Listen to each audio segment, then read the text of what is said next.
எனக்கு பிரியம் வாழ்ந்து சகோதரர், எனக்கு சந்தோஷம் பிரியமானவர்கள், பிரியமானவர்கள், இத்தனை டெசிக்னேஷன்ஸ், இத்தனை பெயர்கள் அழகாய் கொடுப்பதற்கு காரணம் என்ன? பிலிப்பியர் என்ற உடனே நமக்கு என்ன ஞாபகம் வருகிறது? அந்த பட்டணத்திலே நமக்கு என்னென்ன சம்பவம் நடந்தது என்று நமக்கு ஞாபகத்தில் இருக்கிறதா? சரி, பவுலுடைய 1வது பிரயாணம் முடிந்து 2வது பயணத்தை துவக்கும் பொழுது, அவன் ஆங்காங்கே செல்லும் பொழுது பரிசுத்த ஆவியானவர்களே அவன் தடை செய்யப்பட்டு திரோவா பட்டணத்துக்கு வருகிறான். அப்பொழுது மக்கதோனிய நாட்டானாகிய ஒருவன் அவருடைய சொப்பனத்திலே தோன்றி எங்களுக்கு உதவி செய்யும்படி வேண்டிக் கொள்வதாக அந்த காரியங்களை பவுல் அறிந்த உடனே தேவனுடைய சித்தம் இது என்று சொல்லி, இன்றைக்கு மிகவும் ஆசீர்வாதமாய் அநேக நாடுகளுக்கு ஆசீர்வாதமாக இருக்கிற செழிப்புள்ள தேசங்களாகிய ஐரோப்பிய பயணம், 2ஆம் பயணம் அவ்விதமாக ஆரம்பிக்கிறது. அந்த ஐரோப்பிய நுழைவாயில் அப்போஸ்தலனாகிய பவுலுக்கு முதல் பட்டணமானது இந்த பிலிப்பு பட்டணமாக இருக்குது.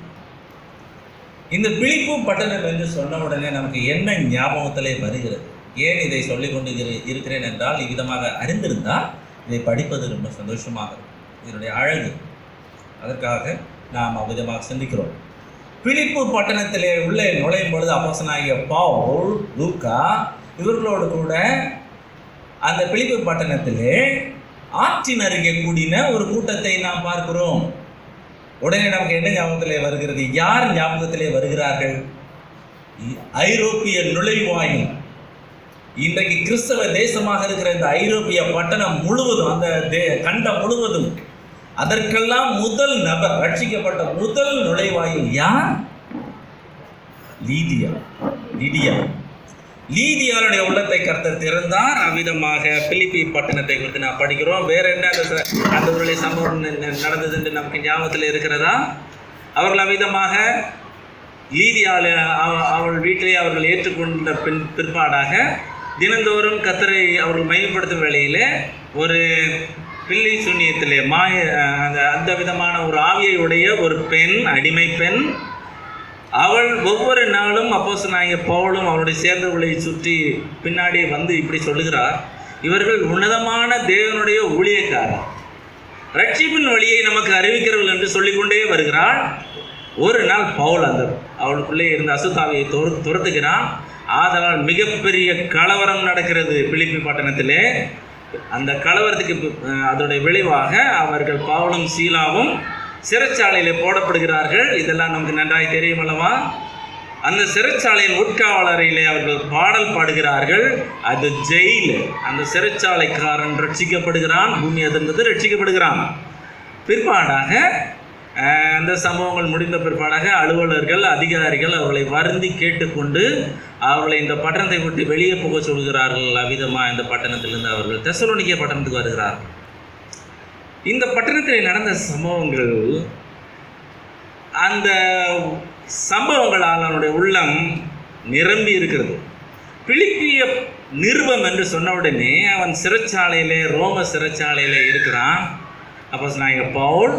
அந்த சிறைச்சாலையிலே அது மிகவும் மங்களாக இருந்திருக்கும். கைகளிலே சங்கிலிகள் இருக்கிறது. அவனுடைய வயதான நிலைமை தான், சுகவீனங்கள் பெருத்திருக்கிறது. லூக்கா மருத்துவர் அவனுக்கு உதவி கொண்டிருக்கிறார். இப்படி அவனுடைய சூழ்நிலைகள் துக்ககரமான சூழ்நிலைகளாக இருக்கிறது. இப்பொழுது இருக்கிற நீரோ மன்னன் அவனை விடுவிப்பானா விடுவிக்க மாட்டானா தெரியாது. இப்படி அவனுடைய எதிர்காலங்களை குறித்து நிச்சயமற்ற தன்மை, மங்கலான சூழ்நிலை. ஆனால் அந்த சிறைச்சாலையின் கதவுகளோ, அந்த சிறைச்சாலையின் வேதனைகளோ அவனுடைய சந்தோஷத்தை எடுத்து போட முடியவில்லை. பிலிப்பிய நிருபத்தினுடைய மிக முக்கியமான கீவேர்டு என்னவென்றால் ஜாய்.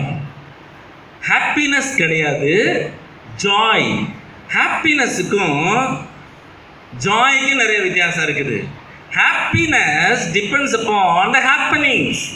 ஹாப்பினஸ் அந்த சந்தோஷம் அது எப்போ வரும், எப்படி வரும்? நமக்கு நல்ல வேலை கிடைக்கும் பொழுது, நல்ல சந்தோஷமான நிகழ்வுகள் நடக்கும் பொழுது, நல்ல பணம் சம்பாதிக்கும் பொழுது, அதெல்லாம் நமக்கு அந்த ஹாப்பனிங்ஸை வச்சு வரும், நடைமுறையினால் வரும். ஆனால் ஜாய் அப்படி கிடையாது. அது தெய்வத்தினுடைய சந்தோஷம் நம்முடைய உள்ளத்திலே இருந்து அது அந்த சூழ்நிலையை வச்சு வர்றதில்லை. நாம் அந்த சந்தோஷத்தை உணர்கிறோமா? அப்போ நான் பவுல் இவன் சொல்கிறான், சிறைச்சாலையில் இருந்தாலும் அந்த வேதனைகளோ அந்த கஷ்டங்களோ அந்த பாடுகளோ சங்கிலியினுடைய வேதனைகளோ எதிர்காலம் கொடுத்த ஒரு கவலை இல்லை அவனுக்கு. அவனோட சிந்தனைகள் எப்படி தெரியுமா இருக்குது? நம்ம சிந்தனைகளை குறித்து நம்ம சிந்திக்க இருக்கிறோம். எப்படி தெரியுமா இருக்குது? உள்ளமும் சிந்தனையும் பிலிப்பியருடைய அந்த சபையாரை குறித்து இருக்கிறது. அப்போ அந்த சிந்தனை எப்படி இருக்குது? அருமையான அந்த ஆற்றின் அருகே சந்தித்த லீதியா, அவள் என்னை ஏற்றுக்கொண்ட அந்த பக்குவம், அந்த வீட்டார் என்னை ஏற்றுக்கொண்ட அவருடைய அன்பு, அருமையான ஜெயிலர்ஸ், அந்த ஜெயிலர் என்னை என் காயங்களை கழுவி துடைத்த அந்த அனுபவம், என்ன ஒரு சந்தோஷமான, இப்படி அவர்களோடு கூட பேசியது, அவர்களோடு கூட சாப்பிட்டது, அவர்களோடு கூட உறவாடி அந்த சொற்ப நாட்கள் உள்ள அந்த சந்தோஷம் அவனை எவ்வளவு இந்த கஷ்டம், ஜெயிலில் இருக்கிற கஷ்டம் அவனுக்கு கஷ்டமாகவே தெரிஞ்சிருக்காது. இப்படி ஒவ்வொருத்தரையும் நினச்சி பார்த்துட்டு அளவிடப்பட முடியாத சந்தோஷத்தில் வாரி வழங்குறான் வார்த்தைகள். என்ன சொல்கிறான்? எனக்கு பிரியமும், எனக்கு அன்பான இல்லை, எனக்கு மிகவும் அன்பான இல்லை, பிரியமான இல்லை, எனக்கு மிகவும் பிரியமான வாஞ்சையுமான சகோதரரே. கர்த்தருடைய பரிசுத்தவான்கள் குறித்து நமக்கு இந்த மாதிரி சிந்தனை இருக்குதான். சகோதரரே, இன்னும் விடலை, எனக்கு சந்தோஷம் நீங்கள் தான். இங்கே நான் ரொம்ப கஷ்டப்படுறேன், ஆனால் நீங்கள் எனக்கு சந்தோஷமாக இருக்கிறீங்க. நான் ஒரு நாள் இந்த சிறைச்சாலையிலலாம் இருந்து நான் கர்த்தருடைய சன்னிதானத்தில் போய் நிற்பேன். அப்போ பிலிப்பிய சபையாரே, நீங்கள் எல்லாரும் அங்கே வந்து நிற்பீங்க. இப்போ எனக்கு என்ன தெரியுமா சந்தோஷம்? இத்தனை ஆத்மாக்களோடு உங்களோடு கூட நான் வந்து நிற்பேன். அவனுக்கு அது அப்போ எனக்கு எவ்வளோ கிரீடமாக இருக்கும் தெரியுமா? உலக பிரகாரமானவர்களுக்கு உதவுவதை விட கர்த்தருடைய பரிசுத்தவான்களுக்கு நாம் உதவுவது இங்கேயும் பிரயோஜனம், பரலோகத்திலேயும் பிரயோஜனம். ஆக இவன் சொல்லுகிறாங்க, எனக்கு சந்தோஷம் மாத்திரமல்ல, நீங்கள் கிரீடமானவர்கள். ஏன் அப்படி நான் பரிசுத்தவான்கள் ஒருவரை நாம் நினைக்கிறோமா? அதோட விடலை, இன்னும் பிரியமானவர்களை விட்டனா இன்னும் ஒன்று ஒன்றா சொல்லிட்டே இருப்பான் போல. பிரியமானவர்களே, இந்தபடியே கர்த்தருக்குள் நிலைத்திருங்கள். ஏன் அப்படி சொல்கிறான் தெரியுமா? இப்படி பரலோகத்தில் உங்களெல்லாம் பார்ப்பேன், நீங்கள் பிரியமானவர்களா, எனக்கு சந்தோஷமானவங்களாம் இருக்க போகிறோம். ஆனாலும் பவுலே, நீ அங்கே இல்லை, இங்கே தான் இருக்கிற, சிறைச்சாலையில் தான் இருக்கிற, அதுலேயும் உனக்கு ஒரு முள் கொடுக்கப்பட்டிருக்குது, அது உன்னை குத்துது, ஆக நீ வேற எங்கேயும் போயிடல, இங்கே தான் இருக்கிற அப்படின்ட்டு அவனை மாம்சம் அவனை குறித்து சொல்லும் பொழுது என்ன சொல்கிறான் தெரியுமா? அவன் தான் சொல்கிறான், இந்தபடியே கர்த்தருக்குள் நிலைத்திருங்கள், ஸ்டாண்ட் ஃபாஸ்ட், நிலைத்திருங்கள், ஸ்டாண்ட் ஃபாஸ்ட். எனக்கு பலவீனம் இருக்குது, போராட்டம் இருக்குது, ஆனால் அதெல்லாம் எனக்கு பெருசாக தெரியலைங்க, நீங்கள் தான் எனக்கு சந்தோஷம். அதோடு கூட எனக்கு இந்த போராட்டம் இருக்குது. என்றைக்கு அந்த நாள் வரும், ஆண்டோடைய சன்னிதானத்தில் போய் நிற்கிறதுக்குள்ள நாள் வாஞ்சியோடு சொல்கிறான். ஆனாலும் நான் நிலைச்சிருக்கிறேன், இந்த மங்கலான கஷ்டமான ரூமில் நான் நிலைச்சிருக்கிறேன், ஸ்டாண்ட் ஃபாஸ்ட்டாக நிற்கிறேன், நீங்களும் என்னைய மாதிரி நில்லுங்க அப்படி நான் சொல்கிறேன். நிலைத்திருங்கள், ஸ்டாண்ட் ஃபாஸ்ட். பிரியமானவர்களை, கர்த்தருக்குள்ளே நாம் எப்படி நிலைத்திருக்கிறோம்? அந்த நிலைத்திருக்குதல் அவ்வப்பொழுது மாறுபடும் தன்மையோடு கூட இருக்கிறதோ, அது சூழ்நிலைகள் தாக்குதல்கள் வரும் பொழுது அது மாறுபடுகிறதோ. பிசாசானவன் நம்ம நினைத்திருக்கக்கூடாதபடிக்கு நம்முடைய கோட்டை, ஒரு பெரிய பட்டணத்தில் உள்ள கோட்டையை எப்படியாச்சும் இடிக்கணும்னு நான் பார்த்துக்கிட்டே இருக்கிறான். அதுக்கு எதிர்த்தாப்பில் உட்கார்றதுக்கு கொஞ்சம் கிரவுண்டு கிடச்சினா போதும், உடனே ஒரு குரூப்பை நிப்பாட்டுவான், அப்புறம் ஒரு பட்டாலியன்ஸே நிறுத்துவான். சமயம் பார்த்து எந்த இடத்துல வீக்காக இருக்கான்னு பார்த்து கரெக்டாக அடிப்பான் சமயத்தில். அருமையான கர்த்தருடைய பரிசுத்தவான்களே, நாம் எப்படி நிலைத்திருக்கிறோம்? இந்த உலகம் நமக்கு முன்பாய் பெரிய ஒரு சவாலோடு கூட இருக்கிறது. எத்தனையோ போராட்டம் இருக்கிறது, எத்தனையோ சோதனைகள் இருக்கிறது. சரீரம், மாம்சம், ஆவி, ஆத்மா, இவர்களோடு கூட பெரிய போராட்டம் இருக்கிறது. பிசாசு, உலகம், மாம்சம் நம்மை நெருக்கி எப்பொழுது எந்த நேரத்தில் நம்மளை தாக்கலாம் என்று வகை தோடி சுற்றி திரிந்து கொண்டு இருக்கிறான். சின்ன கேப், அதாவது ஒரு ப்ரோக்ராமும் இல்லாமல் கொஞ்ச நேரம் லெசர் டைம் கிடைக்கும் பார்த்தீங்களா, அந்த மாதிரி டைமில் கரெக்டாக அடிப்பான். என் கண்கள் எதை பார்க்கிறது, என்னுடைய சிந்தனை. நான் இப்போ அடிக்கடி இங்கே இந்த நிருபத்தில் இந்த ஜாய், சந்தோஷம், எப்படி அவனுடைய சிந்தை எப்படி இருக்குதுங்க. இன்றைக்கி உலகம் அந்த சிந்தையை பற்றி நிறையா பேசுது. சிந்தையை நல்ல மாதிரி வச்சுக்கிறதுக்கு இவன் சொல்றான் நிலைத்திருங்கள், நீங்க நில்லுங்க. அதாவது எதிரிகள் தாக்கும் பொழுது தன்னுடைய கேடயத்தை வலுவாக பிடித்து கொண்டு நில்லுங்க, பின்னாடி பெயராதீங்க, புட்டங்கிறாதீங்க, நான் நிற்கிறேன், நீங்களும் நில்லுங்க.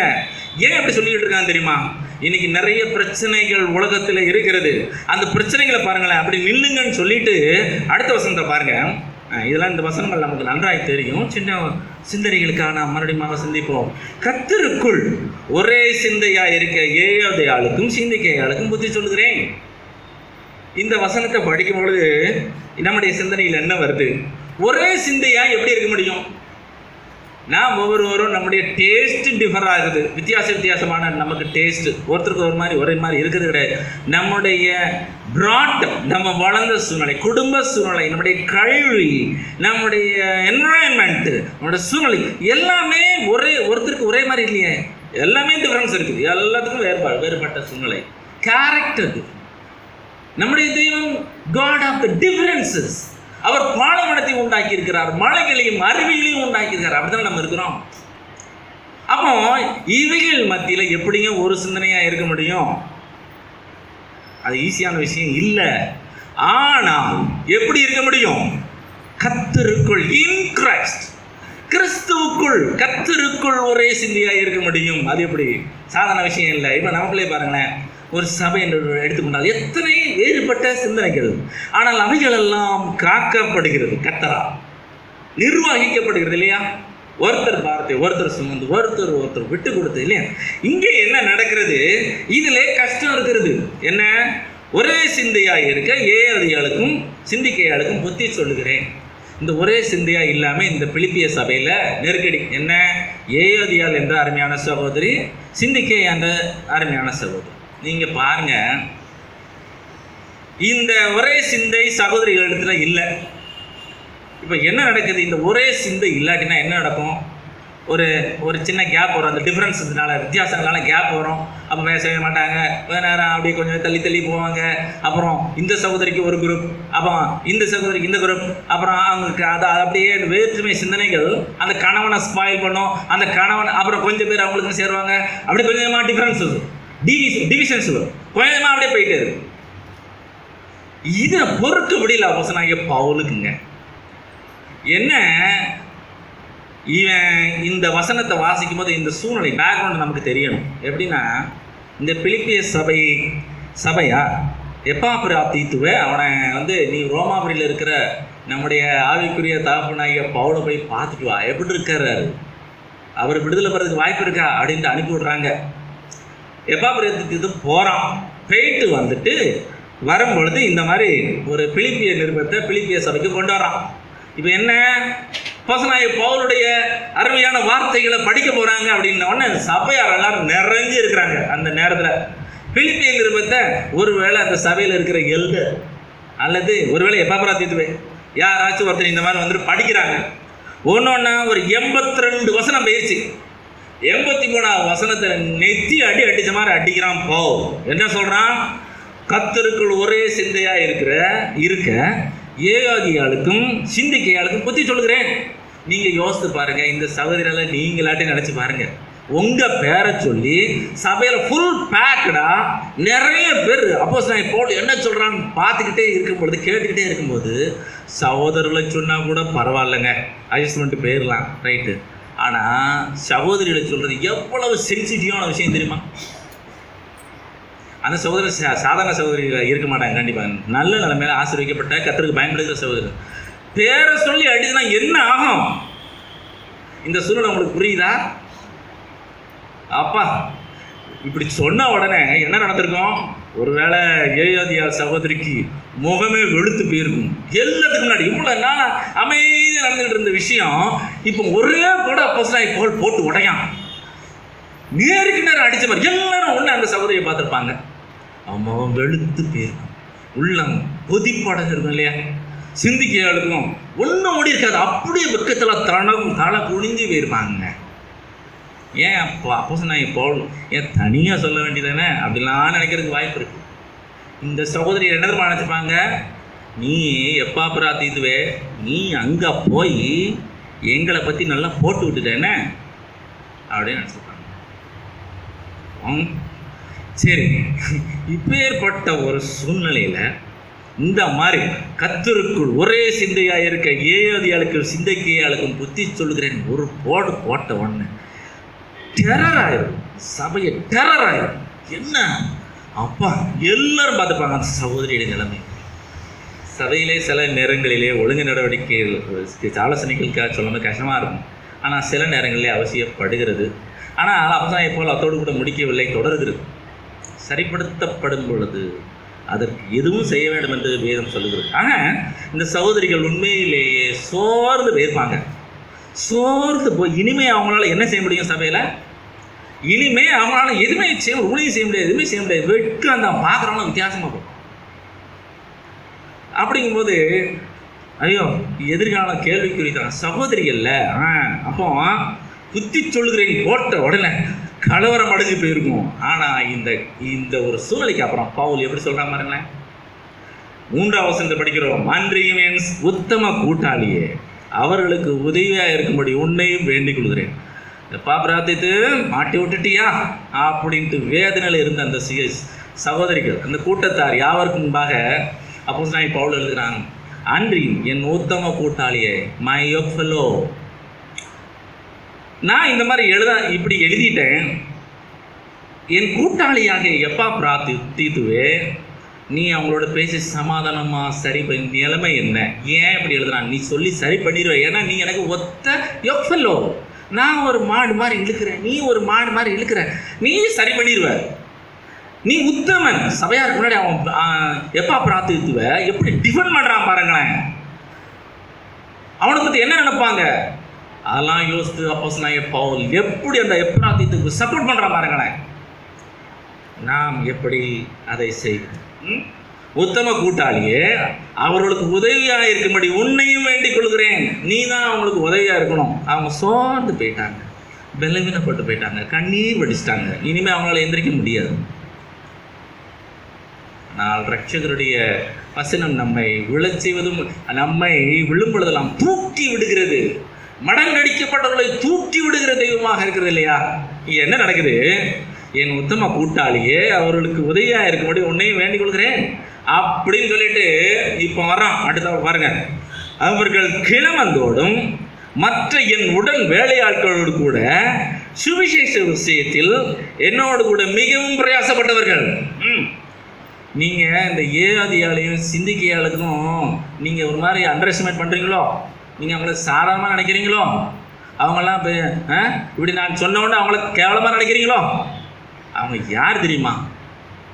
நான் சுவிசேஷம் செய்யும் பொழுது கிளம்பந்தோடு கூட இந்த அருமையான சகோதரிகள் எனக்காக கழுத்தை கொடுத்தவர்கள், மடங்கடிக்கப்பட்டவர்கள் எப்படி தூக்கி நிறுத்துறார் பாருங்க. நாம் அதை செய்கிறோமா? அப்படி சொன்ன உடனே அந்த சகோதரி உள்ள எப்படி இருந்துருங்க. மறக்காம சொல்றான். டவுன் ஹார்ட்டட் ஆகும் பொழுது, மடங்கடிக்கப்பட்ட பொழுது பவுல் விடலைங்க, அத்தோட விடலை, ஊக்கி விடுறான். என்ன சொல்றான்? என்னோட கிளமந்தோடும் என் உடன் வேலையாட்களோடு கூட சுவிசேஷ விஷயத்தில் என்னோடு கூட மிகவும் பிரயாசப்பட்டார்கள். தெய்வம் நம்முடைய அப் அண்ட் டவுன் மறவாத தெய்வம், ஒருபோதும் மறக்க மாட்டேன். அப்போ டவுன் பண்ணப்படும் பொழுது தூக்கி விடுவது அவசியமாக இருக்கிறது. தூக்கி விடும் பொழுது டவுன் பண்ணுவதும் தவிர்க்க முடியாததாக இருக்குது. ஏன்னா இதெல்லாம் கர்த்தருடைய சபையில் நடக்கிறது தான். சரி, அதெல்லாம் அவசியமான விஷயம்தான். ஆக இவர்கள் பிரயாசப்பட்டவர்கள் சாதாரணமானவங்க இல்லைங்க. அதோட மாத்திரம் இல்லை, விட்டுறல, சரி போதும், இல்லாட்ட இதுக்கு மேலே தலைக்கு மேலே போயிடும் அப்படின்னு நினைக்கல. பவுல் என்ன சொல்கிறான் தெரியுமா? அடுத்தாப்புல அவருடைய நாமங்கள் ஜீவ புஸ்தகத்திலே இருக்கிறது. என்ன ஒரு நிறுத்துற நிலைமை பாருங்களேன். இந்த கண்ணீர், வெட்கம், மனம் அடிவெல்லாம் இந்த சகோதரிகளுடைய உள்ளத்தில் இருந்ததெல்லாம் எப்படி தூள் தூளாக பறந்துருக்கும்ல. அவளை ஈனம் பண்ண வேண்டாம். கர்த்தருடைய சன்னிதானத்திலே, கர்த்தருடைய சன்னிதானத்தில் வருகிற நாம் ஒவ்வொருவரும் பாக்கியவான்கள். நீங்கள் ஒவ்வொருவரும் ஆசீர்வதிக்கப்பட்டவர்கள், பாக்கியவான்கள். சாதாரணமாக ஒன்று நீங்கள் வரல, நாம் சாதாரணமாக வரவில்லை. அவரால் தாயின் கர்ப்பத்திலே உலக தோற்றத்துக்கு முன்பே அவருடைய பரிசுத்தமான இரத்தத்தினாலே தெரிந்து கொள்ளப்பட்டவர்கள். இந்த சகோதரருடைய கிருபைகள் எத்தனை எத்தனை தெரியுமா? அதனால தான் சொல்கிறேன், இவர்கள் நாமங்கள் ஜீவ புஸ்தகத்தில் இருக்குது. சாதாரண மனுஷராங்க. சபையில் இருக்கிற ஒவ்வொருவரும் எவ்வளவு வெளியேற பெற்றவர்கள் இல்லையா? பலவீனங்கள் இருக்கலாம், ஆனால் அவர்கள் வெளியேற பெற்றவர்கள். 4ஆம் வசனத்தை சொல்கிறான், கர்த்தருக்குள் எப்பொழுதும் சந்தோஷமாயிருங்கள், சந்தோஷமாயிருங்கள் என்று மறுபடியும் சொல்லுகிறேன். இந்த rejoice in the Lord always and again I say rejoice. இந்த பாடல் நல்ல பாடல். கர்த்தருக்குள் எப்பொழுதும் சந்தோஷமாயிருங்கள். இந்த உலகம் சந்தோஷமா இருக்கிறதுக்கு எவ்வளவு முயற்சி பண்ணுது, என்னெல்லாமோ சொல்லுது. ஹாப்பினஸ், ஆனால் ஜாய், ரெண்டுக்குள்ள வித்தியாசம் பாருங்களேன். கிறிஸ்துவுக்குள் நாம் சந்தோஷமாக ஜாய்ஃபுல்லாக இருக்க வேண்டும் என்றால் என்ன செய்யணும் தெரியுமா? நாம் கர்த்தருக்குள் நிலைத்திருக்க வேண்டும். இந்த ரெசிபி சொல்லுவோம், அந்த ரசத்துக்கு என்னென்ன ரெசிபி, புளிக்குழம்புக்கு என்னென்ன ரெசிபி, என்னென்ன இன்க்ரீடியன்ஸ் சேர்க்கணும் அப்படின்னா தான் புளிக்குழம்பு. அவ்வளோலாம் இன்க்ரீடியன்ஸ் ரெசிபி சொல்லுவோம்ல. அதே மாதிரி அப்போஸ்தலனாகிய பவுல் சொல்கிறேன், அந்த ரெசிபி என்ன தெரியுமா? நீங்கள் சந்தோஷமாக இருக்கிறதுக்கு, ஜாய்ஃபுல்லாக இருக்கிறதுக்கு என்ன தெரியுமா ரெசிபி? கர்த்தருக்குள்ள நீங்கள் சந்தோஷமாக இருக்கணும்னா இதுதான் ஃபார்முலா, ரெசிபி தான். கர்த்தருக்குள் இருந்தால் தான் சந்தோஷம். சரி, சந்தோஷமாக இருக்கிறதுக்கு. அப்போ ஹாப்பினஸ், அந்த ஜாய்ஃபுல் லைஃபுக்கு கர்த்தருக்குள் இருக்கணும். சரி, அப்போ ஹோலி லைஃபுக்கு ரெசிபி என்ன? ஹோலி லைஃப், பரிசுத்தமான வாழ்க்கைக்கு என்ன ரெசிபி? அதையும் பின்னாடி சொல்கிறான். கர்த்தர் சமீபமாக இருக்கிறான்னு சொல்லுவேன். என்ன சொல்கிறான் தெரியுமா? அந்த ரெசிபி, ஹோலி லைஃபுக்குள்ள ரெசிபி, பரிசுத்தமாக வாழ்றதுக்கு ரெசிபி என்ன தெரியுமா? அவர் வரப்போகிறாருங்க. அந்த சிந்தனையோடு இருந்தேன்னா நம்ம பரிசுத்தமாக இருக்கும். இதுதான் ரெசிபி. ஆக இவன் சொல்கிறான், கர்த்தருக்குள் எப்பொழுதும் சந்தோஷமாக இருங்கள். கர்த்தருக்குள். இந்த உலகம் என்னெல்லாமோ சொல்லுது சந்தோஷமாக இருக்கிறதுக்கு. கர்த்தருக்குள்ள அல்லாமல் இந்த உலகத்தில் சந்தோஷமாக இருக்கிறதுக்கு வழியே இல்லை. கர்த்தருடைய வசனத்தை தவிர நம்ம வேற எங்கே சந்தோஷம் அடைய முடியும்? கர்த்தருடைய பரிசுத்த ஆலயத்தை தவிர நம்ம எப்போ சந்தோஷமாக, எங்கே சந்தோஷமாக இருக்க முடியும்? அந்த ஜாய், அந்த சந்தோஷம் ஏன் உள்ளத்தில் இல்லாட்டின்னா என் குடும்பத்தில் உடனே பிரதிபலிக்கும். அந்த குடும்பத்தில் அந்த சந்தோஷம் இல்லைன்னா உடனே சபையில் பிரதிபலிக்கும். ஐயோ, அது துக்ககரமான நிலம். சந்தோஷத்தை நாம் எப்படி நினைவு கூறுகிறோம், அதை கொண்டாடுகிறோம். அவன் சொல்கிறான், எப்பொழுதும் சந்தோஷமாயிருங்கள். அப்படி சொன்ன உடனே அந்த பிலிப்பிய சபை நிறைஞ்சிருக்கு. அவங்க என்ன நினைச்சு, அதில் ஒருத்தன் எந்திரிச்சிருப்பான். அது எப்படிப்பா? அவன் சிறைச்சாலையில் இருக்கான், சாக போகிறான், என்னைக்கு நீர் அவனை கொல்ல போகிறான்னு தெரியல, அவன் எப்படி சந்தோஷமாக இருப்பான்? சும்மா எழுதுறான் போல அப்படின்ட்டு ஒருத்தன் சொல்லான்னு வச்சுக்கோங்களேன். உடனே இன்னொருத்தன் எழுதுமா சொல்லுவான், அதெல்லாம் கிடையாது, அவன் சந்தோஷமாக இருப்பான். எப்படி சொல்கிறான் தெரியுமா? இந்த கையினால் அவனை அடின்னு அடிச்சு உட்காவரையில் போட்டிருந்தேன். அந்த வேதனை ரத்தம் வழியும் பொழுது, கால்கள் தொழுமரத்தில் மாட்டி இருக்கும் பொழுது அவங்களோட பாடினாங்க. ஐயா, இங்கே பாடுவான், எங்கனாலும் பாடுவான். வேகமாக சொல்லக்கூடாது அப்படின்னு கட்டளை பெற்றிருக்கிறேன். அதுபடி செய்யவும் ஆசை. ஆனால் கர்த்தருடைய வசனம் இப்படி இருக்கிறதுனால கொஞ்சம் வேகமாக சொல்கிறேன். ஆனாலும் மெதுவாக சொல்கிறேன். நீங்கள் கொஞ்சம் என்ன நான் சொல்கிறேன், இப்போ மெதுவாக சொல்கிறத விட நீங்கள் வேகமாக சிந்திங்க. இப்போ ரொம்ப இன்ட்ரெஸ்டிங்காக இருக்கும். அப்போ கர்த்தருக்குள் எப்பொழுதும் சந்தோஷமாக இருக்கு. அப்போ பவுல் இங்கேயே சந்தோஷமாக இருந்தானா? செசரியா சிறைன்னா என்ன, பிலிப்பி சிறைன்னா என்ன, ரோமாபுரி சிறைன்னா என்ன, எந்த சூழ்நிலையில் சந்தோஷமாக இருப்பாங்க? இதெல்லாம் ஏன் சிந்திக்கிறோம்? நம்முடைய வாழ்க்கையில் நம்முடைய ஜாய், நம்முடைய சந்தோஷத்தை எடுத்து போடுறதுக்கு எத்தனை முகாந்திரங்கள் நம்முடைய வேலைப்பாக இருக்குன்னு சொல்லலாம். நம்முடைய குடும்பம், நம்முடைய எதிர்கால பிரச்சனைகள், பொறுப்புகள், இதன் மத்தியில் எத்தனை பாடுகள், நமக்கு ஓட்டங்கள், பயங்கள், எத்தனை நம்ம நெருக்கி நிற்கும் பொழுது, பிசாசான நம்ம எதிராளி போல நிற்கும் பொழுது அது எப்படி சந்தோஷம் வரும்? ஏன் சொல்கிறான்? கர்த்தருக்குள் இருந்த நான் எப்பொழுதும் சந்தோஷமாக இருக்கலாம், சந்தோஷமாக இருக்கலாம் அப்படின்ட்டு அவன் சொன்ன உடனே, இவன் இப்படி அவன் சந்தோஷமாக இருந்தான் அந்த சிறைச்சாலை அப்படின்னு அவன் சொன்ன உடனே அடுத்தாப்புல அந்த எல்டர் வாசிப்பார் மறுபடியும், எப்பொழுதும் சந்தோஷமாக இருங்க மறுபடியும் உங்களுக்கு சொல்லுகிறேன். அது எக்குவாயிரும் இல்லையா இந்த சபையில்? புரியமானவர்களே, கர்த்தருக்குள் நாம் சந்தோஷமாக இருக்க நிறைய ஏதுவர்ணங்கள் இருக்கிறது.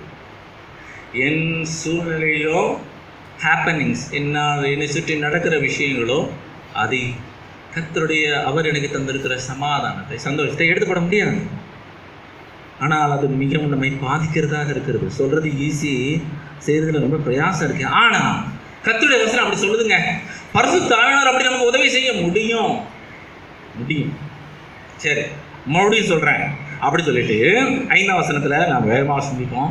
உங்கள் சாந்த குணம் எல்லா மனுஷருக்கும் தெரிந்திருப்பதாக கர்த்தர் சமீபமாக இருக்கிறார். உங்கள் சாந்த குணம், forbearance, yieldedness, சாந்த குணம் எல்லா மனுஷருக்கும் தெரிந்திருப்பதாக அப்படின்னு சொன்ன உடனே எனக்கு என்ன ஞாபகத்தில் வரும்?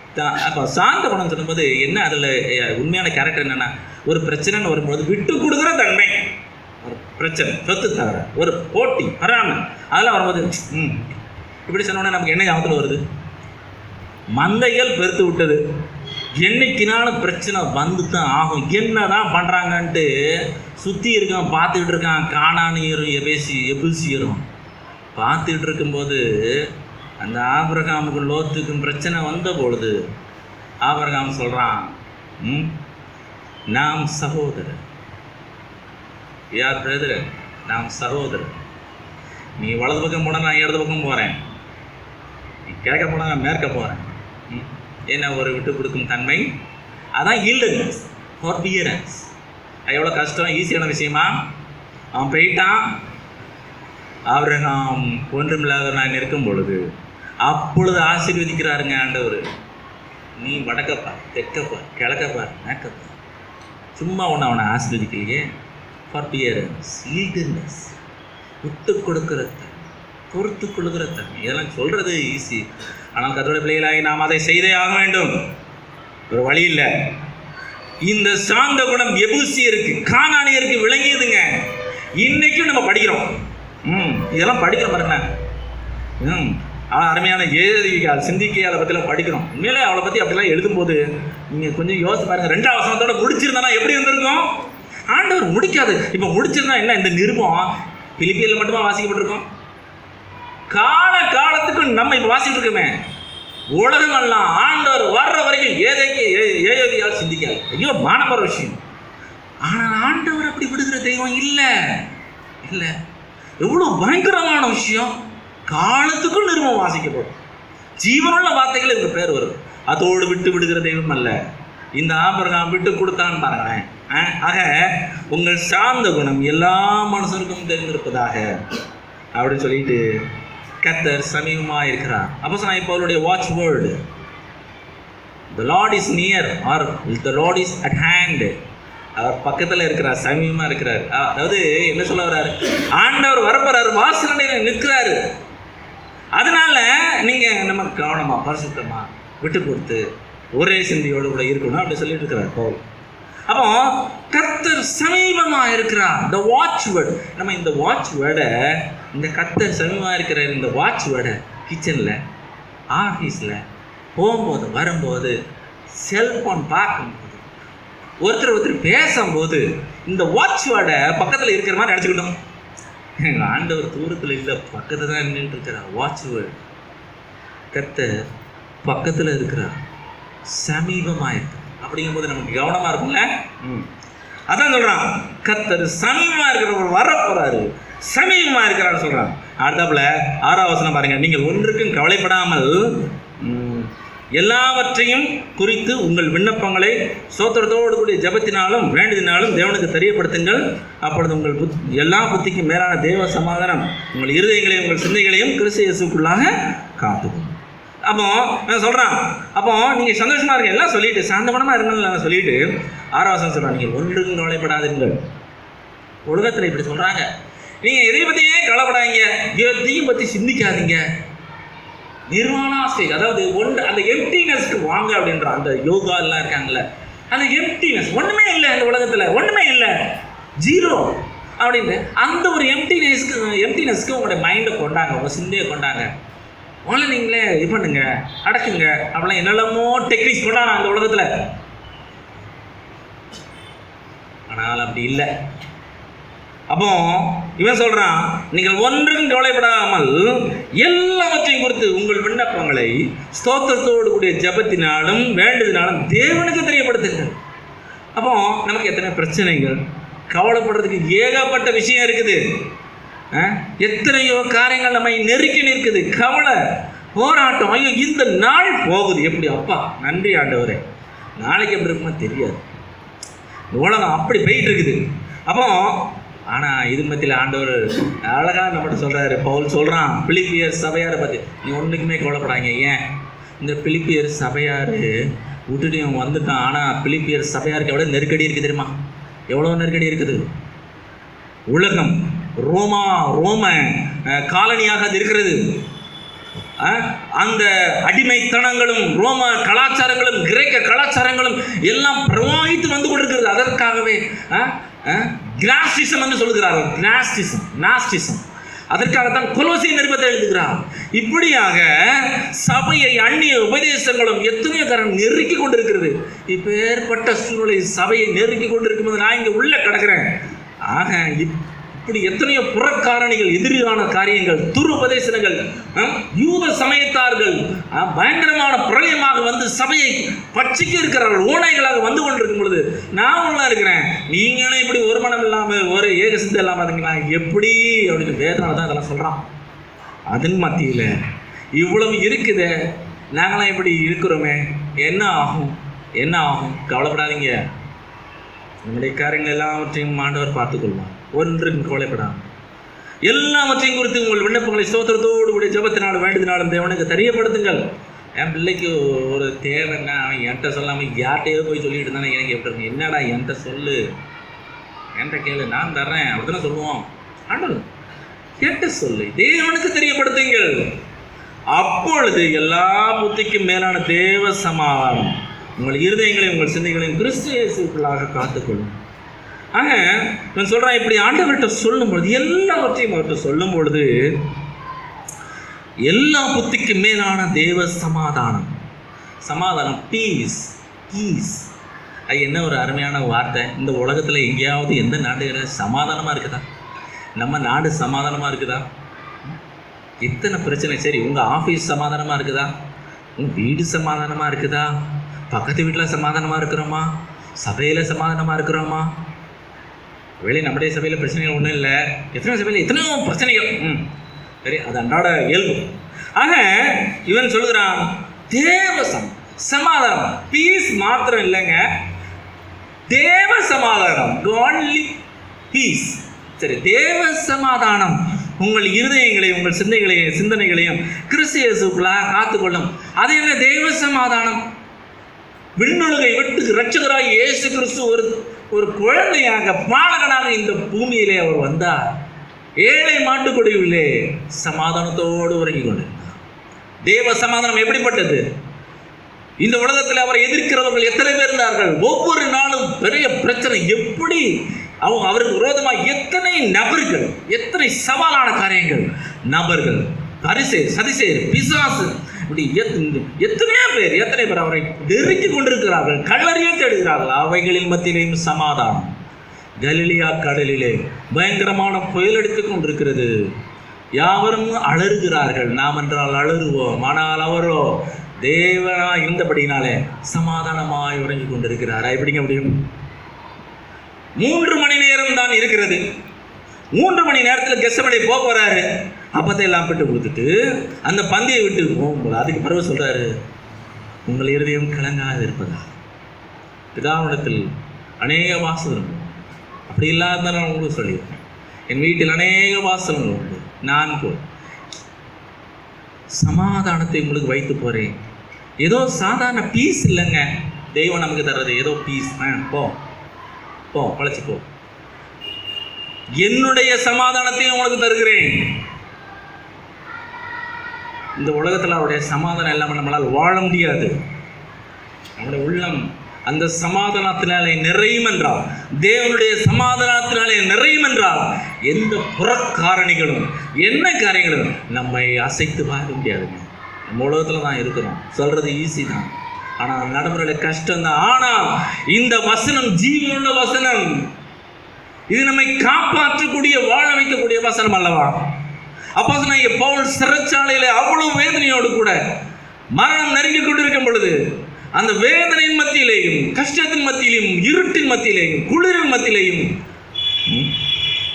எல்லா புத்திக்கும் மேலான தேவ சமாதானம் உங்கள் இருதயங்களையும் உங்கள் சிந்தைகளையும் கிறிஸ்து இயேசுக்குள்ளாக காத்துக்கொள்ளும் என்று சொல்கிறானே. அப்படி என்றால் அவனை அந்த சமாதானம் காத்துக்கொண்டது என்றால் நம்மை காப்பாற்றாதான். என்ன காத்துக்கொள்றது? கீப் என்ற வேர்டு பயன்படுத்தப்பட்டிருக்கிறது 7ஆம் வசனத்தின் கடைசியிலே. கிறிஸ்து இயேசுக்குள்ளாக காத்துக்கொள்ளும், கீப். அந்த வேர்டுக்கு கிரீக்கில் உள்ள அதே பதம் ஒரு 2 கொரிந்தியர் 11ஆம் அதிகாரம் 32வது வசனத்தில் சொல்லப்பட்டிருக்கு. அதே பதம் பயன்படுத்தப்பட்டிருக்கு. யாராவது தயவு செய்து வாசிக்கலாம். 2 கொரிந்தியர் 11ஆம் அதிகாரம் 32.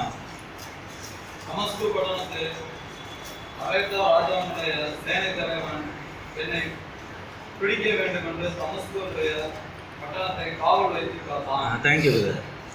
இவன் ஒரு சேனை தலைவன், நூற்றுக்கு அதிபதி கிடையாது.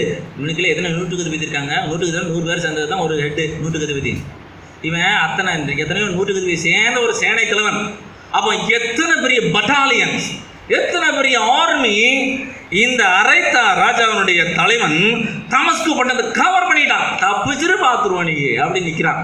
பவுல, நீ தப்பிச்சிருவ, சுற்றி நோய் பண்ணிட்டான். இது என்ன சம்பவத்தை நமக்கு காட்டுதுன்னா, காலை நேரம் வெளியே வந்து மொட்டை மாடியில் வந்து பார்க்கலாம் ஒருத்தன், ஏன் சீரியனுடைய சேவைகள் எல்லாம் சுற்றி இருக்குது, ஓச்சு இனிமேல் அவ்வளோதான் அப்படின்ட்டு தான் எஜமான்ட்ட போய் எலிசாட்ட போய் சொல்லும் பொழுது, ஆண்டவரே அவனுடைய கண்களை திறந்தன உடனே அவனுடைய கண்கள் திறக்கப்பட்டது பொழுது அக்னிமயமான ரதம் அவளை சூழ இருந்ததை பார்க்கிறோம். இதெல்லாம் படிச்சிருப்பான் பவுல். அதனால தான் சொல்கிறான், கீப்ங்கிற வேர்டு பயன்படுத்துகிறான், காத்துக்கொள்ளும். எலிசாவை காத்த தெய்வம்னு படிக்கிறோம். இன்னைக்கு நம்ம அறியாமலே இதெல்லாம் நடக்குது. இதை விசுவாசிக்கிறோம்மா. அந்த விசுவாசத்தினால தான், நடக்கிறதுனால தான் ஒவ்வொரு நாளும் நம்ம நகர்றோம். உண்மை தானே? அப்போ இவன் அவன் என்ன எப்படி காவல் காத்துருமா பாருங்களேன். தப்பிச்சிரு பார்த்துரும். ஆனால் பவுல் தப்பிச்சான். இதே மாதிரி எப்படி இந்த சேனை தலைவன் அந்த தமஸ்கு பட்டணத்தை காவல் காத்தானோ, அதே போலத்தான் இங்கே படிக்கிறோம். எல்லா புத்திக்கும் மேலான தேவ சமாதானம் உங்கள் இருதயங்களையும் உங்கள் சிந்தைகளையும் கிறிஸ்து இயேசுக்குள்ளாக காத்துக்கொள்ளும். இப்படிப்பட்ட பட்டாலியன்ஸ் கிறிஸ்து இயேசுக்குள்ளாக நம்மளை காத்து கொண்டிருக்கும் பொழுது யாருங்க நம்முடைய சமாதானத்தை எடுத்துக்கொள்ள முடியும்? தமஸ்கு பட்டதை தப்பிச்சிட முடியுமா? தப்பிச்சான். ஆனால் நம்முடைய உள்ளத்தில் இருக்கிற சமாதானத்தை, அப்போ உங்கள் இருதயங்களையும் உங்கள் சிந்தைகளையும் கிறிஸ்துவுக்குள்ளாக பட்டாலியன்ஸாக காத்து கொள்ளும் பொழுது நம்ம எப்படிங்க அது நம்முடைய உள்ளத்தில் இருந்த சந்தோஷம் சமாதானம் எப்படிங்க திருடப்படும்? என்ன ஒரு அருமையான இந்த வார்த்தைகள். பிலிப்பிய சபையார் படித்த பொழுது அவருடைய உள்ளம் எவ்வளவு சந்தோஷப்பட்டிருக்கும். இந்த விதமாக நாம் சிந்தித்தோமே. இந்த வசனங்கள் மூலமாக தேவன் நம்மை தேற்றுவாராக. ஜெபம் செய்வோம்.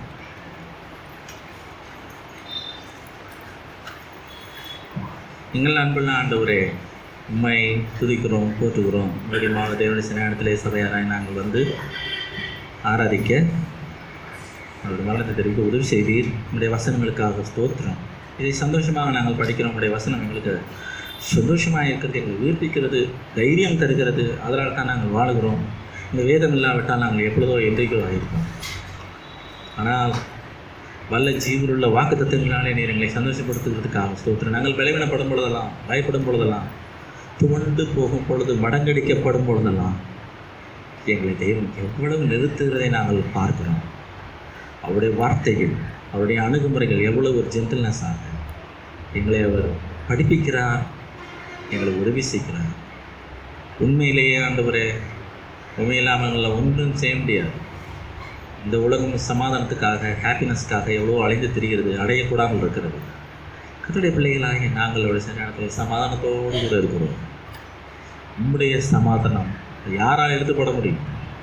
இப்பொழுதும் சமாதானத்தோடும் கம்பீரத்தோடும் சிங்காசனத்தில் வீற்றிருக்கிற அந்த தேவன் எங்களுடைய தேவனாக இருக்கிறபடினாலே நாங்கள் பூமியில் இருந்தாலும் பலவிதமான பிரயாசங்கள் எவ்வளோ தான் இருந்தாலும் அப்போஸ்தலனாகிய பவுலை போல எங்களுடைய இருதயங்களை காத்துக்கொள்வதற்கு தேவனுடைய சமாதானம் நிறைவாக இருக்கிறது. இந்த வார்த்தைகளினாலே நாங்கள் ஒருவரை தேற்றுகிறோம், தேறுதல் அடைகிறோம். இது ஜீவனுள்ள வார்த்தை. இந்த வார்த்தை எங்களை சந்தோஷப்படுத்துகிறது. இந்த வார்த்தை ஒருபோதும் மாறாது. இதை நாங்கள் விசுவாசிக்கிறோம். அதனாலே எங்களுக்கு பிழைப்பு இருக்கிறது. இந்த வார்த்தைகளை காத்துக்கொள்வதற்கு தேவாதி தேவனாகிய நீர் உண்மையுள்ள தேவனாக இருக்கிறது. உம்முடைய உண்மைக்காக ஸ்தோத்திரம். நீர் ஒருபோதும் உம்முடைய வார்த்தைகளை தரையிலே விடுவதில்லை. அதனாலே நாங்களும் கெட்டு போவதில்லை. நாங்கள் உங்களுக்கு நடிச்சு எழுத்துக்கிறோம். உங்களுடைய வார்த்தைகளை கேட்டு அருமையான பரிசுவாங்க ஒருவருக்காக ஸ்தோத்திரம். உடைய அடியார்களே உங்களுடைய வார்த்தைகளை நாளை சந்தோஷப்படுத்துகிறீர், சந்தோஷமாக்குகிறீர், ஆசீர்வதிக்கிறீர். அதோடு கூட உலக பிரகாரமாகும் போக்கிலும் வரத்திலும் கையின் பிரயாசங்களிலேயும் எல்லா சூழ்நிலைகளிலேயும் உம்மை நோக்கி பார்க்கும் பொழுது உம்முடைய திருமுக பிரகாசத்தினாலே எங்களை பிரகாசிக்கப்படும். என் ஜனங்கள் ஒருபோதும் வெட்கப்பட்டு போவதில்லை என்று சொல்லியிருக்கிறீர். உண்மை நம்பி வந்த உண்மை ஆராதிக்கிற பரிசுத்த கூட்டமாக்கிய விலையேறப்பட்ட பரிசுத்தவான்கள் ஒவ்வொருவரையும் நீர் ஆசீர்வதித்து அனுப்பும்.